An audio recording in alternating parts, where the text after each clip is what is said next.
আসসালামু আলাইকুম। আলহামদুলিল্লাহ। আজকে আমাদের এই টাইগার মুরগির বাচ্চাগুলোর বয়স 4 দিন। তো এগুলো এখন ব্রুডিং এ আছে। আর আমরা কিন্তু ব্রুডারে অটো ব্রুডার সেট করেছি, কারণ যে তাপমাত্রা এখন অনেক তাপ, আপনার দেখাচ্ছে 35.9 ডিগ্রি সেলসিয়াস। তো সবগুলো লাইট অফ হয়ে গেছে। তো আমরা প্রথম দিন ব্রুডারে তাপ সেট করে দেই 35, আর নিচেরটা সেট করে দেই 34, অর্থাৎ 35-এ লাইট নিভে যাবে এবং 34-এ লাইট জ্বলে যাবে। আর প্রতিদিন এক করে কমাই। তো এখন সেট করা আছে 4 দিনে 31, এবং নিচেরটা সেট করা আছে 30, অর্থাৎ আমরা আস্তে আস্তে স্বাভাবিক তাপমাত্রা অর্থাৎ 30-এর মধ্যে নিয়ে আসবো। আর মুরগিগুলো দেখেন কিভাবে হাঁপাচ্ছে তাপমাত্রা বেশির কারণে। তো মুরগি বেশি হাঁপালে অথবা বেশি গরম থাকলে আপনারা ব্রুডিং এ কখনোই বেশি পরিমাণে ওষুধ ভিটামিন প্রয়োগ করবেন না। আমি ব্রুডিং এ বেশিরভাগ সময় সাদা পানি ইউজ করি, অর্থাৎ সাদা পানিও কিন্তু এক ধরনের ওষুধের মতো কাজ করে।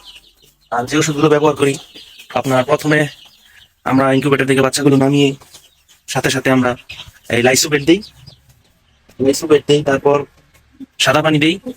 সাদা পানি দিয়ে তারপর আমরা পরের দিন অর্থাৎ দ্বিতীয় দিন থেকে এই যে দেখাচ্ছি এই ওষুধটা চালাই। খুব ভালো মানের ওষুধ, এটা নাভি শুকাতে এবং বিভিন্ন কাজে অনেক উপকার হয়। আর প্রথম থেকে আমরা কোনো রকম অ্যান্টিবায়োটিক প্রদান করি না।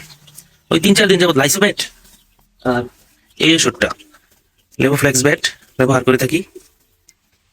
3-4 দিন পর আমরা যদি বাচ্চা ঠান্ডা লাগে তাহলে ঠান্ডার ওষুধ ব্যবহার করি, হয়তো ডক্সিবেট সাথে মাইক্রোনিট অথবা রেনামক্স এই জাতীয় এন্ডোফ্লক্সাসিন এই জাতীয় ওষুধ ব্যবহার করি। আসলে তেমন কিছু লাগে না ব্রুডিং এ, অনেকে হয়তো এই ওষুধ সেই ওষুধ ব্যবহার করে। আর যখন দেখি আমরা আমাদের মুরগির এই হাত পা চিকন হয়ে যাচ্ছে, এন্টারাইটিসের লক্ষণ, তখন আমরা ব্যবহার করি হচ্ছে আপনার লিঙ্কুমাইসিন, যেটা ইনসেপ্টার নিউকুমাইসিন, ওইটা ব্যবহার করি। আর ফোরফেনিকল, এই দুইটা ইউজ করি আমরা 3-4 দিন। এটা ইউজ করে তারপর সাদা পানি দিয়ে আমরা 7-8 দিনের দিন আপনার রানীক্ষেত প্লাস ব্রঙ্কাইটিসের ভ্যাকসিন করিয়ে দিই। তো ভ্যাকসিনের পরের দিন সাদা পানি। আর 11 দিনের দিন আমরা গাম্বুরোর ভ্যাকসিন করিয়ে দিই, তারপর আবার সাদা পানি। তো 11 দিনের পর থেকে আমরা ভাইটাল অ্যামাইনো একটি কোম্পানির ওইটা ইউজ করি। তো এই জাতীয় সিরিজে যে কোনো ওষুধ আপনারা ইউজ করতে পারেন। তো এভাবে ইউজ করলে আলহামদুলিল্লাহ বাচ্চাগুলো সুস্থ স্বাভাবিক থাকে, বাচ্চা নষ্ট হয় না। তো আমরা সেভাবে ইউজ করি। আর পানি দিয়ে আমরা 5 থেকে 6 ঘন্টা রাখি, ওষুধের পানি এর বেশি রাখি না, সর্বোচ্চ 6 ঘন্টা বাস। তারপর আমরা পানিগুলো উঠিয়ে চেঞ্জ করে আবার দিই। তো আমার বাচ্চাগুলোর ঠান্ডা লেগেছে, আসলে আমার গরমে ঠান্ডা লেগেছে, মূলত গরমে আমরা রেনামক্স আর এন্ডোফ্লক্সাসিন সিরিজের ওষুধ ব্যবহার করতেছি। তো আলহামদুলিল্লাহ ভালো দিকে এখন। তো দোয়া করবেন আপনারা।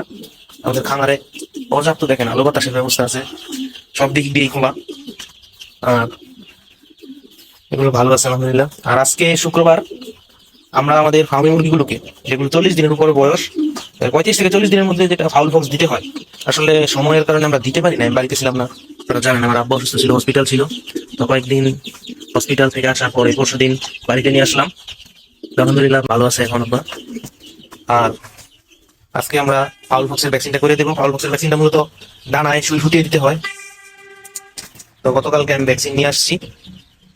আর আমাদের যে ফার্ম মুরগিগুলো আছে ওগুলো প্যারেন্টস করার জন্য তো অনেকে বলতেছেন ভাই আমাকে কয়টা দেন ভাই। আর সীমিত সংখ্যক 20-25টার মতো আছে, যাদের লাগবে যোগাযোগ করবেন, দেওয়া যাবে, দিয়ে দিব। আর এই টাইগার মুরগিগুলো আমরা প্যারেন্টস করবো ইনশাল্লাহ, দোয়া করবেন। আর আমি দেশি মুরগির ডিম খুঁজতেছি, আমার এলাকার আশেপাশে যারা ভিডিওটা দেখেন আমার ভিডিওগুলো, তারা আমার সাথে যোগাযোগ করবেন যদি দেশি মুরগির ডিম দিতে পারেন। আমি আসলে 100-150 বা 200-র মতো প্যারেন্টস করতে চাচ্ছি, যেন নিয়মিত দেশি মুরগির বাচ্চা উৎপাদন করতে পারি। যদি পারেন আমাকে নক করবেন, জানাবেন, সুলভ মূল্যে আমি নিয়ে থাকবো। আর এই টাইগার মুরগির বাচ্চাগুলো আমরা এখন ছাড়বো না, যেহেতু এখন ভ্যাকসিন করানো হয় নাই, তাই এখন ছাড়বো না। আর আমাদের খামারে কিন্তু ভ্যাকসিন ছাড়া কোনো মুরগি বা কোয়েল পাখি নেই। আর যাদের কোয়েল পাখি জিরো বাচ্চা লাগবে, ইনশাল্লাহ 21 তারিখ অথবা 22 তারিখ আমাদের জিরো বাচ্চা নামবে। যাদের লাগবে অবশ্যই যোগাযোগ করবেন।